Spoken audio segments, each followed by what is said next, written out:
from the University of Bradford, a law degree and an MBA specializing in environmental law and management from Dalhousie University, and she held a World Peace Fellowship with Rotary International. She is currently on the board of Canadian Voice of Women for Peace and on the advisory committee of the Global Network Against Nuclear Power and Weapons in Space.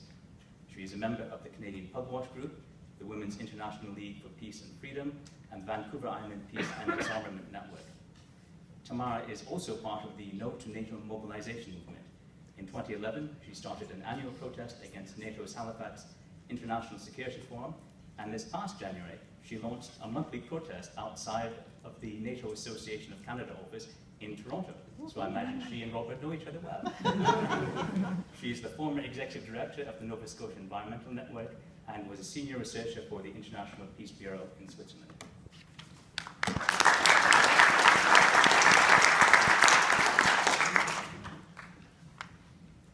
Can you hear me?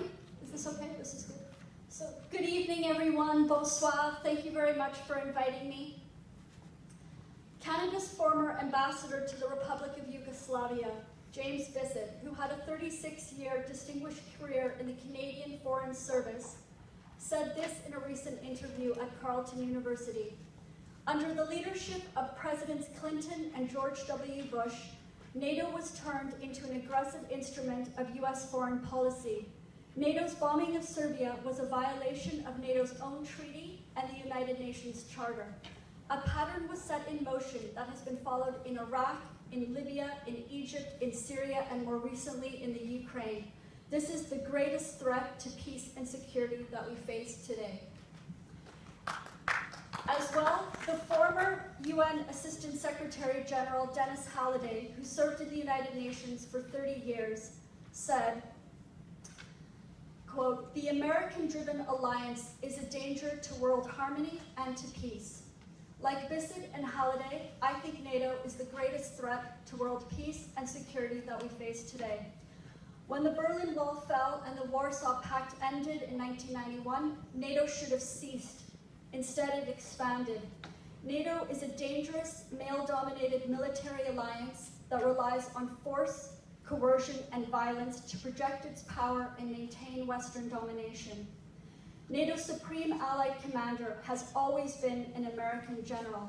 It is the US military that dictates and dominates the transatlantic alliance.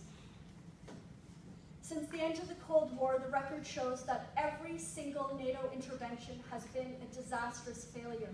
The illegal bombing of Serbia in 1999, the combat operation in Afghanistan since 2001, the illegal regime change operation and bombing of Libya in 2011, tens of thousands of innocent civilians have been injured and killed in these operations. Now NATO's so-called training mission in Iraq that entrenches illegal US occupation of that besieged country, NATO's battle groups and war graves in Eastern Europe that provoke a dangerous conflict with Russia. Right now, NATO is starting the largest ever war exercise since the end of the Cold War. It's called Defender 20. Thousands of US soldiers and combat material are being deployed to Europe right now.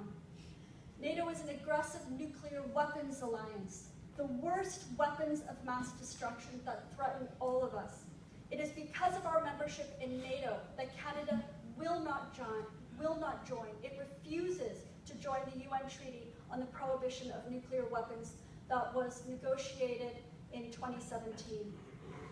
3 NATO members, the US, the United Kingdom, and France, have nuclear weapons and now are spending hundreds of billions of dollars to modernize them. The US has nuclear weapons in 5 NATO countries: Belgium, the Netherlands, Germany, Italy, and Turkey. The US has just placed a low-yield nuclear warhead on its Trident submarines. It's risking a new arms race, and it is threatening our dying oceans.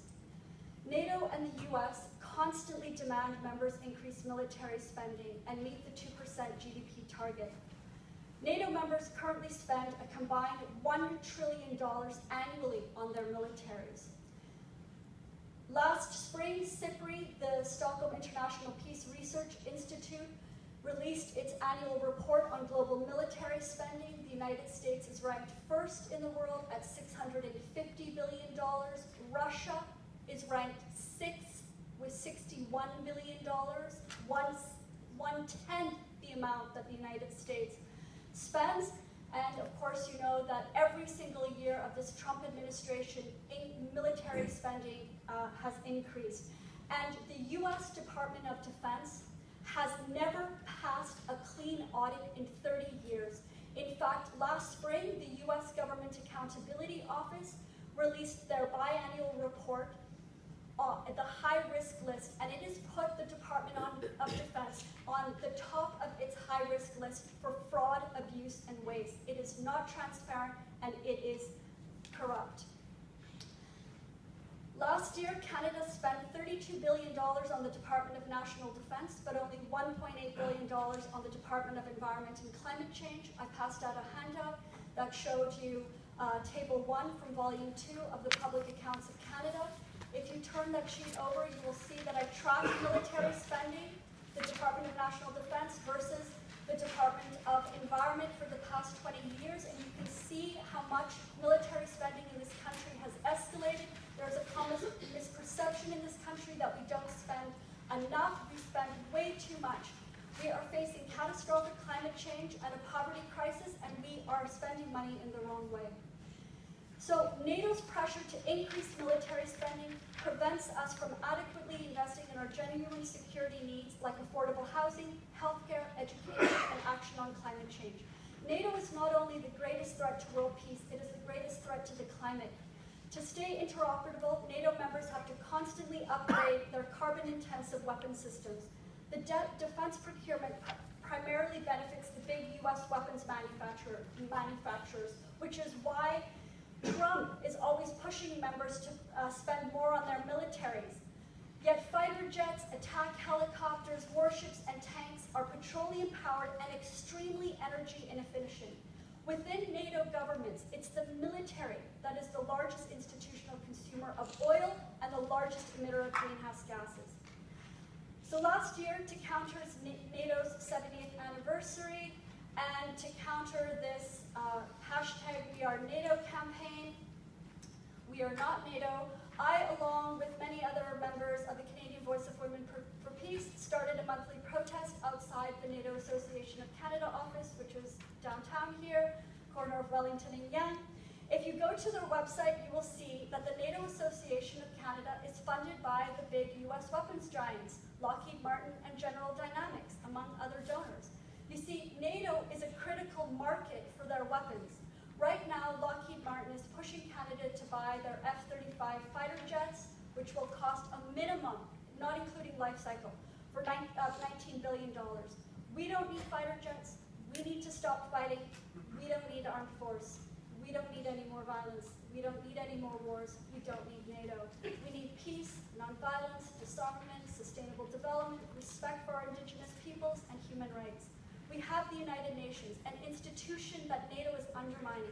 We have the Organization for Security and Cooperation in Europe that provides non-militarized regional European security and includes all of the countries of Europe, including Russia and Canada and the United States. We have diplomacy and international law to resolve conflict. We have ambitious common commitments like the UN Sustainable Development Goals and the Paris Agreement. These are commitments that we need to meet by 2030. We don't have very much time, only 10 years. China and Russia are not our adversaries. They are not our enemies. We cooperate with Russia on the Arctic Council, on the International Space Station. We play hockey against the Russians. Our Canadian junior team just beat the Russian junior team last month in Moscow. Woo! We work with China and Russia at the World Trade Organization and the ASEAN Regional Forum, among many others. And we all share this fragile planet together. We are facing catastrophic climate change. NATO diverts our attention and our resources from our real common challenges and away from our common humanity. Thank you.